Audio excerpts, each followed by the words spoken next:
हमारी संस्कृति, हमारी पहचान।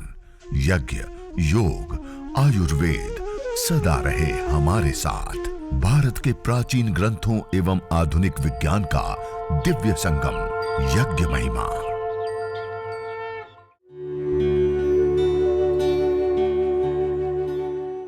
भारतीय संस्कृति में यज्ञ, योग एवं आयुर्वेद जैसी अमूल्य विद्याएं हैं, जिसका मूल है वेद। इतिहास की ओर दृष्टि डालें तो भगवान राम, भगवान कृष्ण से लेकर राजा महाराजाओं, ग्रामवासियों व अरण्यवासी ऋषियों की कुटियों तक नित्य व नैमित्तिक यज्ञों का प्रचलन देखने को मिलता है। अभी जो 3 रूपों में हम आहार ले रहे हैं, उसमें 24 घंटे में सबसे ज्यादा आहार कौन सा ले रहे हैं?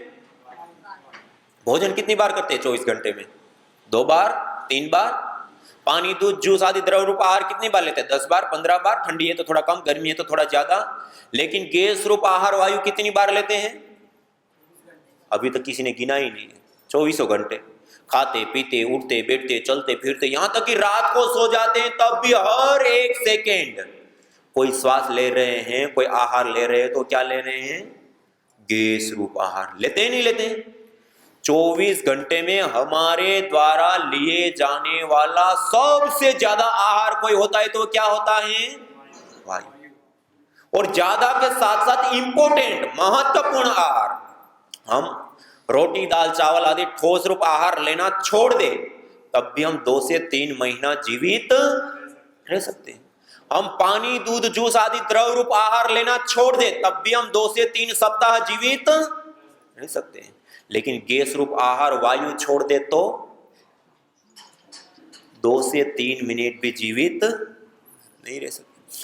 सबसे ज्यादा के साथ साथ सबसे इंपॉर्टेंट, जिसके बिना 2 मिनट भी हमारा जीवन संभव नहीं है, वो कोई हमारा आहार है तो क्या है? और हमारे लिए ही नहीं, चींटी से लेकर के हाथी पर्यंत सबके लिए सबसे ज्यादा और इंपॉर्टेंट आहार होता है वायु।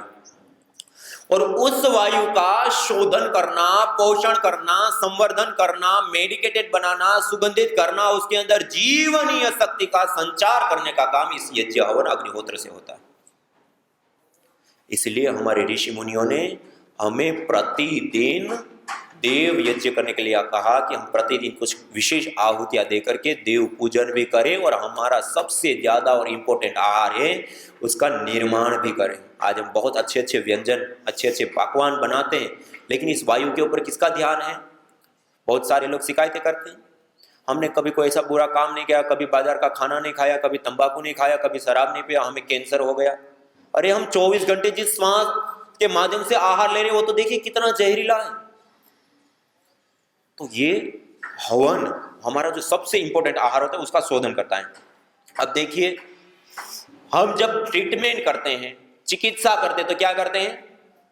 उसमें जो बीमारी है उस बीमारी को ठीक करने वाले मॉलिक्यूल्स, कंपोनेंट्स जिस टेबलेट के अंदर भारी मात्रा में है उसको हम देते हैं। सूजन है, दर्द है तो क्या देते हैं डॉक्टर? एंटी इंफ्लेमेटरी दवाइयां देते हैं। इन्फेक्शन आदि हो तो एंटी माइक्रोबायल दवाइयां दे देते हैं। ऐसे अलग अलग रोगों के लिए अलग अलग दवाइयां देते हैं। और ये हवन करते हैं तो उसके अंदर वो मल्टीपल कंपोनेंट्स पाए जाते हैं, एक साथ हमें प्राप्त होते, पूरे पैकेज में प्राप्त होते। और 24 घंटे उस वायु में हम श्वास लेते हैं। तो मेडिकेटेड एयर जब हमारे भीतर जाती है तो श्वास के माध्यम से लंग्स तक, लंग्स के माध्यम से ब्लड तक, ब्लड के माध्यम से पूरे शरीर में जाती हैं। और हमने देखा बड़े बड़े दुस्साध्य, असाध्य रोग भी जड़ मूल से नष्ट हो जाते हैं, हमने देखे। और आयुर्वेद में भी यज्ञ को देवीय चिकित्सा कहा। क्या कहा? 3 प्रकार की चिकित्सा, एक देव व्यापार से चिकित्सा, युक्ति व्यापार से चिकित्सा और सत्वावधि चिकित्सा। यज्ञ को देव व्यापार से चिकित्सा कहा और कहा यया प्रयुक्ता चेष्ट्या राजयक्ष्मा पुराजित ताम वेद विहिताम आरोग्यार्थी प्रयोजित। जब रोग की स्थिति बिगड़ चुकी है, बढ़ चुकी है, अन्य अलग अलग चिकित्सा पद्धतियों से भी अब कुछ फर्क नहीं पड़ रहा है, स्थिति बिगड़ चुकी है, तब आरोग्य चाहने वाला व्यक्ति वेद विहित यज्ञ का अनुष्ठान करके उस बीमारी को जीते। और अथर्ववेद में विशेष रूप से बताया यदि क्षितायुर यदि वा परे तो यदि मृत्योरंतिकम नीत एव तमाहरामि अस्पार्शमेनम सतसारदाय। यदि व्यक्ति की आयु क्षीण हो चुकी है, उनके प्राण क्षीण हो चुके हैं, उनकी धातु क्षीण हो चुकी है और अब अंतिम क्षण में उनका जीवन चल रहा है, अब कोई जीने की कोई आशा नहीं है, तमाहरामि अस्पार्शमेनम सतसार, उसको भी मैं उससे बाहर लाता और सतसारदाय 100 साल की निरोग आयु प्रदान करता हूं। अथर्ववेद में यज्ञ के बारे में, चिकित्सा के विषय में बताया। और उसी के आधार पर जब हमने रिसर्च किए, आज तक हम जो खाने के रूप में दवाइयां लेते हैं ना, उसके ऊपर हम रिसर्च करते हैं, जलाने के ऊपर कोई रिसर्च नहीं है दुनिया में। परम पूज्य श्रद्धेय स्वामी रामदेव जी महाराज, परम पूज्य श्रद्धेय आचार्य बालकृष्ण जी महाराज के मार्गदर्शन निर्देशन में PRI पतंजलि रिसर्च इंस्टीट्यूट में हमने पहली बार दुनिया में अग्नि में कौन सा द्रव्य, कौन सी जड़ी बूटी जलाने पर क्या बनता है, उसका क्या इफेक्ट होता है, कैसे लाभ होता है, उसके ऊपर एविडेंस के साथ स्टडी पूर्वक आज 11 प्रकार की रोगानुसार जड़ी बूटी आज ये दुनिया में पहली बार हुआ कि गैस फॉर्म में उस मेडिसिनल कंपोनेंट्स को लेकर के हम अपना ट्रीटमेंट कर सकते, अपनी चिकित्सा कर सकते। और उसके बाद कितने कितने सारे लोगों ने इस यज्ञ को अपनाया। लोगों ने कैंसर, पैरालिसिस, पार्किंसन, मिर्गी, स्ट्रेस, तनाव, लंग फाइब्रोसिस, यूट्रस में फाइब्रोइड से लेकर के अस्थमा, दमा से लेकर के अनेक अनेक प्रकार के अलग अलग भयंकर और दुस्साध्य असाध्य कोटि में, जिनको मॉडर्न मेडिकल साइंस में कहते हैं कि अब इसका कोई उपचार नहीं हो सकता है, जब छुट्टी दे देते हैं, ऐसे लोगों को भी कहा कोई नहीं, आप अपने घर में यज्ञ कीजिए। और उन लोगों ने यज्ञ किया और नवजीवन लोगों ने पाया है यज्ञ चिकित्सा से। जो आयुर्वेद में और वेद में बताया, हमने अपनी आंखों के सामने साकार होते हुए देखा है, लोगों के जीवन में हमने देखा है, जीवंत रूप में धरती पर हमने देखा है। तो ये जो यज्ञ होता है वो एक चिकित्सा पद्धति होती है। क्या होता है? ये एक चिकित्सा पद्धति है, बड़े बड़े रोगों को भी ठीक करते हैं इसे। और उसके साथ साथ देखिए, बैक्टीरिया, वायरस, फंगस, रेडिएशन, वायु प्रदूषण आदि से मुक्ति के साथ साथ बीमारियों से भी ये मुक्ति देता है। और उसके साथ साथ जो एक महत्वपूर्ण मैंने बात बताई, ऋण आवेशित कणों को वायुमंडल के अंदर बढ़ा देते हैं, जंगल जैसा वायुमंडल का निर्माण हो जाता है जहां पे प्रतिदिन ये छोटा सा यज्ञ करते हैं। कितनी बड़ी बात है। और इतना ही नहीं, इसके साथ ये जितने भी हम भौतिक लाभ देते हैं, मुख्यतया यज्ञ भौतिक लाभों के लिए नहीं होता है, ये साइड बेनिफिट है सारे के सारे। यज्ञ प्रधानतया देव ऋण से उऋण होने के लिए किया जाता है। किसके लिए किया जाता है? जैसे माता पिता हमें पालते, पोसते, पढ़ाते हैं, बड़ा करते हैं, हम माता पिता के ऋणी होते हैं नहीं होते हैं? माता पिता के ऋणी हो जाते हैं। ऐसे ही अग्नि, वायु, जल, पृथ्वी, सूर्य, चंद्र, तारे, नक्षत्र, ये सब हमें दे रहे हैं, उससे हमारा जीवन चल रहा है। तो हम भी उन देवताओं के ऋणी हुए नहीं हुए? वो दे रहे हैं इसलिए देवता हैं, हम ले रहे हैं, तो हम उन देवताओं के क्या हो गए? ऋणी। इसको कहते हैं देव ऋण। क्या कहते हैं? और इस देव ऋण से उऋण होने के लिए देव यज्ञ किया जाता है। कौन सा यज्ञ किया जाता है? देव यज्ञ। और प्रतिदिन प्रातःकाल और सायंकाल सूर्योदय और सूर्यास्त के समय में, सुबह में प्रजापति और सूर्य के लिए, और सायं का अग्नि और प्रजापति के लिए विशेष अग्नि में आहुति देकर के पूजन किया जाता है। ये हमारी मूल वेदों की परंपरा है पूजा पाठ की। आज हम क्या करते हैं? अग्निर्वै देवानाम मुखम का, अग्नि जो है वो देवताओं का मुख है और उसमें आहुतियां देकर के हमें पूजन करना होता है। देव ऋण से उऋण होता है। आज हम कैसे करते हैं? बहुत अच्छे अच्छे मिठाइयाँ, लड्डू सब बनाएंगे, भगवान के सामने रखेंगे, और फिर कौन खा जाता है? कौन खा जाता है? खुद बांट के खा जाते हैं। ऐसे लोगों को क्या कहा? यज्ञ शिष्टा सीना संतो मुच्यन्ते सर्व किल्विषे भुंजते तो त्वगम पापा ये पचन्ति आत्मकांड। जो ऐसा करते हैं, भुंजते तो त्वगम पापा, वो पापी है, पाप का भोग कर रहा है, अन्न का नहीं कर रहा है। श्रीमद् भगवद गीता में भगवान श्री कृष्ण जी ने 3य अध्याय में कहा, भुंजते तो त्वगम पापा ये पचन्ति आत्मकांड। जो बिना अग्नि में आहुति दिए जो अन्न को ग्रहण करता है वो पाप का भागी होता है, वो पापी होता है, ऐसे बताए कठोर शब्दों में। तो ये वास्तविक पूजन क्या है? अग्नि में आहुति देकर। आपने भी अपने घर में देखा होगा, अपने दादा दादी लोग चावल भात, पके हुए भात में थोड़ा गुड़ मिला करके, गाय का घी आदि मिला करके अग्नि में आहुतियां दिया करते। देखा है किसी ने? ये वास्तविक पूजन है। तो पूजन भी करना है तो भगवान को दिखा करके खुद बांट के नहीं खाएंगे, पहले वास्तव में भगवान को खिलाना है। तो अग्निर्वै देवानाम मुखम, मंत्रोच्चारण पूर्वक अग्नि में आहुति देते हैं वो सभी देवी देवताओं को पहुंच जाता है और हम देव ऋण से उऋण होते हैं। और उसके साथ साथ ये जितने भी हमने लाभ देखा ना, रोग ठीक होना, वायु प्रदूषण, बैक्टीरिया वायरस, वो सब साइड बेनिफिट है उसके, सारे साथ साथ में लाभ मिल जाते हैं वो सारे। तो वास्तविक पूजन है। और उसके साथ साथ ये पंचभूतात्मक पिंड से लेकर के पंचभूतात्मक इस ब्रह्मांड पर्यंत में स्वास्थ्य और संतुलन कायम करने की भी सबसे बड़ी विद्या है। अयम यज्ञो भुवनस्य नाभि कहा, यह यज्ञ संपूर्ण चराचर भूमंडल ब्रह्मांड की नाभि, जैसे माता के गर्भ में शिशु होता है तो उसका नाभि के माध्यम से पोषण और संवर्धन होता है, ऐसे ही इन पंच तत्वों का पोषण और संवर्धन यज्ञ रूपी नाभि से होता है। वसोह पवित्रमसि द्योरसि पृथ्वीरसि मातरिस्वानो धर्मोसि परमेण धामना त्रिहस्व माहवार्मते यज्ञपति भाषित का कि इस यज्ञ को वसो पवित्र, यह यज्ञ पवित्रता का, शुद्धि का हेतु है। वसो पवित्र से द्योरसि, द्यूलोक में स्थित होने वाला है, द्यूलोक को संतुलित करने वाला है। पृथ्वी से पृथ्वीलोक को संतुलित करने वाला है, पृथ्वीलोक को पोषित करने वाला है। मातरिस्वानो धर्मोसि, मातरिस्वान कहते हैं वायु को, वायु के अंदर स्थित होने वाला, वायु का पोषण और संवर्धन करने वाला है। मातरिस्वानो धर्मोसि परमेण धामना त्रिहस्व, जिस जिस स्थानों पर यज्ञ होता है वो स्थान परम धाम बन जाते हैं। परमेण धामना त्रिहस्व मां वार्माते यज्ञपति भाषिते, मनुष्य तो इस यज्ञ का त्याग कभी भी मत कर। यज्ञ दान तपश्चैव पावनानि मनीषिणाम, यज्ञ दान तपश्चैव, यज्ञ करना, दान करना और तप करना, ये तीन कार्यों को कभी भी नहीं त्यागना चाहिए, तो मनुष्यों को भी पावन करने वाले काम करना। तो ये यज्ञ जो हवन है, अग्निहोत्र है, वो पंचभूतात्मक पिंड से लेकर के पंचभूतात्मक ब्रह्मांड तक में स्वास्थ्य और संतुलन को कायम करने की सबसे बड़ी विधा और विद्या है। और ये प्रकृति यदि संतुलित रही, पंच तत्व यदि संतुलित रहा, तो हमारा तन भी संतुलित रहेगा, इसमें कोई उपद्रव रोग रूपी नहीं होंगे। और इस प्रकृति के अंदर भी संतुलन रहेगा तो कोई उत्पात, कभी भूकंप, कभी बाढ़, कभी अतिवृष्टि, कभी अनावृष्टि, अधिक ठंड, अलग अलग उत्पात होते हैं वो भी। और वही पंच तत्व यदि असंतुलित हो गए तो इस पिंड में भी उपद्रव हो गए रोग रूपी, और इस ब्रह्मांड में भी उपद्रव हो गए, कभी भूकंप, कभी बाढ़, कभी कुछ कभी कुछ। इसलिए यह यज्ञ पंचभूतात्मक पिंड और ब्रह्मांड का स्वास्थ्य और संतुलन कायम करने वाला। हम सबको इस यज्ञ को जरूर अपने जीवन में अपनाना चाहिए। इतना सा करने पर इतने सारे लाभ, और इसके साथ साथ और भी लाभ है।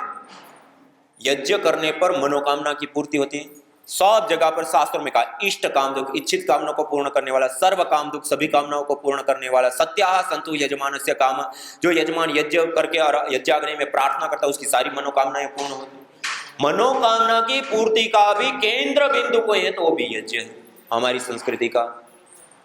और इसी प्रकार से पुण्यों को देने वाला भी ये होता है। हम जिस जीवन को जी रहे हैं ना, ये जीवन किस आधार पे हमें मिलता है? हमारे पूर्व जन्मों में कृत कर्माशय, पाप और पुण्य रूपी जो कर्माशय हमने कमाया था उसके आधार पे वर्तमान जीवन मिलता है। जाति, आयु और भोग, योग दर्शन आपने पढ़ा होगा, तो उसमें कितनी चीजें मिलती है हमें?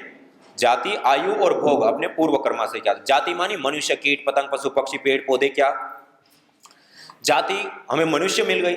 जाति के बाद आयु। अब आयु कितनी मिलनी है उस मनुष्य जीवन में? कोई बाल्यावस्था में ही मृत्यु को प्राप्त होता है, कोई युवावस्था किशोरावस्था तक जीते, कोई चिरकाल जीते हैं। उसके बाद हमें आयु भी मिल गई।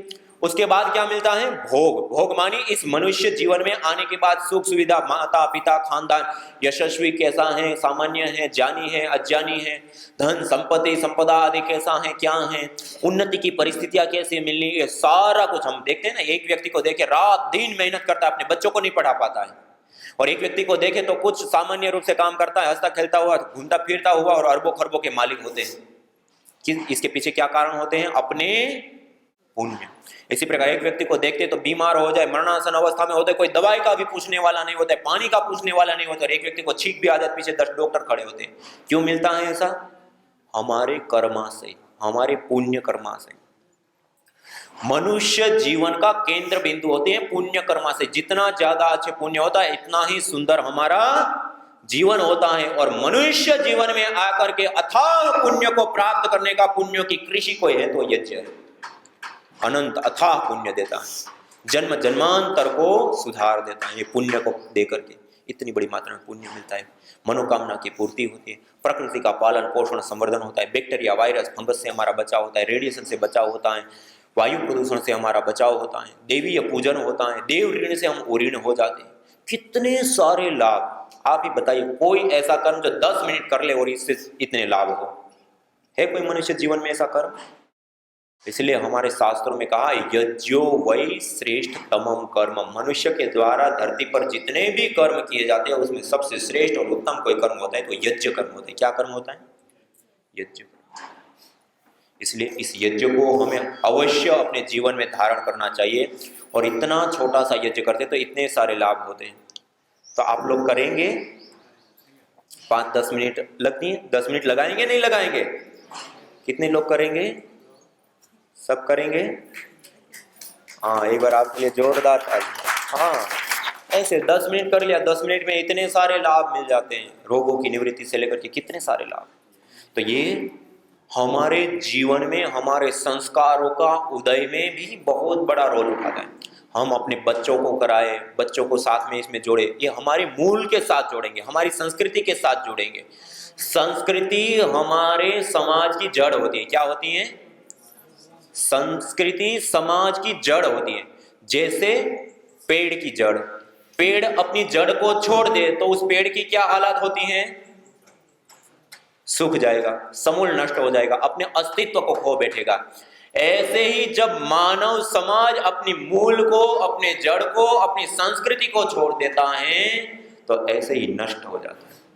आज हमने अपनी संस्कृति को छोड़ दिया, इसीलिए वायु प्रदूषण से लेकर ना जाने कितने कितने चीजों को हम भुगत रहे हैं। आज 70 लाख से अधिक लोग वायु प्रदूषण के कारण, 2.25 करोड़ बैक्टीरिया वायरस फंगस के कारण मर जा रहे हैं। कहाँ हम पहुंच चुके हैं? संस्कृति के साथ जोड़ना। तो हम अपने बच्चों को विशेष रूप से संस्कृति के साथ जोड़े, मूल के साथ जोड़े। और ये ऐसा कोई नहीं, बहुत सारे लोगों के मन में आता है ये तो पंडितों का विषय है, पुजारियों का विषय है, ब्राह्मणों का विषय है, ये व्यक्ति विशेष, ये कोई संप्रदाय विशेष नहीं है। यज्ञ एक सार्वभौमिक वैज्ञानिक पंथ निरपेक्ष कर्म है, एक वैज्ञानिक कर्म है। इसको ये आहुति दो तो ये बनता है, इसका ये इफेक्ट होता है, ये पूरा एक वैज्ञानिक कर्म है। और इस यज्ञ को यदि हम करते हैं तो इसके अथाह और अनंत लाभ होता है। और सबको करना चाहिए, कोई मत पंथ संप्रदाय, हम सब समान रूप से इस प्रकृति माँ का प्रयोग लेते ही नहीं लेते हैं। चाहे कोई भी जाति मत पंथ संप्रदाय को मानने वाला व्यक्ति हो, स्त्री हो, पुरुष हो, चाहे बालक हो, युवा हो, वृद्ध हो, अमीर हो, गरीब हो, किसी भी देश में रहने वाला हो, हम सब समान रूप से इस प्रकृति का प्रयोग लेते हैं। एक ही धरती पर विचरण करते हैं, एक ही वायु में श्वास लेते हैं, एक ही जल का पान करते हैं, एक ही सूर्य से रोशनी लेते हैं, एक ही आकाश मंडल के नीचे हम बसते हैं। हम समान रूप से इस प्रकृति माँ का प्रयोग लेते हैं। और इस प्रकृति माँ के प्रति अपने ऋणों को अदा करने का कोई कार्य है तो यज्ञ, हवन, अग्निहोत्र उस प्रकृति को पोषित करने का सबसे बड़ा साधन है। इसलिए आज हम संकल्प लेकर के जाएं कि हम अपने जीवन में प्रतिदिन प्रातः काल भोर में सूर्योदय और सूर्यास्त के समय में 10-11 आहुति गायत्री मंत्र या देव यज्ञ की आहुति देकर के जरूर यज्ञ को करें और अपनी पूरी पीढ़ियों को संस्कृति के साथ, अपनी मूल जड़ के साथ जोड़े। और उसके साथ साथ ये साइंटिफिक वैज्ञानिक सारे लाभों को भी हम उठाएं और एक सुंदर जीवन और एक सुंदर जगत का हम निर्माण कर सकते हैं। और आप सभी लोगों से आशा और अपेक्षा करता हूं कि पहला हम अपने जीवन में 10 मिनट का हवन जरूर अपनाएं, जरूर स्थान दें। और हमारे साथी, अपने बंधु, अपने साथ रहने वाले, हमारे संपर्क में आने वाले लोगों को भी ये 10-15 बातें शेयर करें, उनको भी इस 10 मिनट की प्रोसेस सिखा दें और वो भी अपने घर में बचा इतना अपना लेंगे तो हम उस पूरे परिवार को रोगों से, दोषों से, दुखों से भी उसको भी पार कर सकते हैं और इस सारे लाभों को वो भी उठा पाएंगे। और सबसे बड़ी बात है कि सब अपने अपने घर में यदि इतना छोटा सा यज्ञ करेंगे तो ये प्रकृति का पोषण में हमारी सबसे बड़ी आहुति होगी। आज प्रकृति माँ को अत्यंत जरूर है, आवश्यकता है, अनिवार्यता है। तो ये कार्य को हम संपन्न करेंगे तो हम स्वयं भी करें और वो भी करने के लिए प्रेरित करें। ओम द्योः शान्तिरन्तरिक्षं शान्तिः, पृथिवी शान्तिराप शान्तिरौषधयः शान्तिः, वनस्पतयः शान्तिर्विश्वे देवा शान्तिर्ब्रह्म शान्तिः, सर्वगं शान्ति शान्तिरेव शान्तिः, सा शान्तिरेधि। ओम शांति शांति शांति। ओम सभी को सादर नमस्ते, प्रणाम। ओम। जो तुम चाहते हो रोगों से छुटकारा, तो लो नियमित यज्ञ का सहारा। यज्ञ की यह शुद्ध हवा सब रोगों की है दवा। आयुर्वेद ग्रंथों में यज्ञ को देवीय चिकित्सा कहा है और कहा आयुर्वेदेषु यत् प्रोक्तम यस्य रोगस्य भेषजम तस्य रोगस्य शांत्यर्थम तेन तेनेव होमये। अर्थात आयुर्वेद के अंदर जिन रोगों की शांति के लिए जिन जिन औषधीय द्रव्यों का सेवन करने के लिए कहा जाता है, उन्हीं द्रव्यों से हवन करने पर वह रोग हमारे शांत हो जाते हैं, दूर हो जाते हैं, नष्ट हो जाते हैं। अतः आइए हमारे ऋषियों द्वारा प्रदत्त देवीय चिकित्सा यज्ञ को अपनाएं और अपने स्वास्थ्य को समृद्ध बनाएं।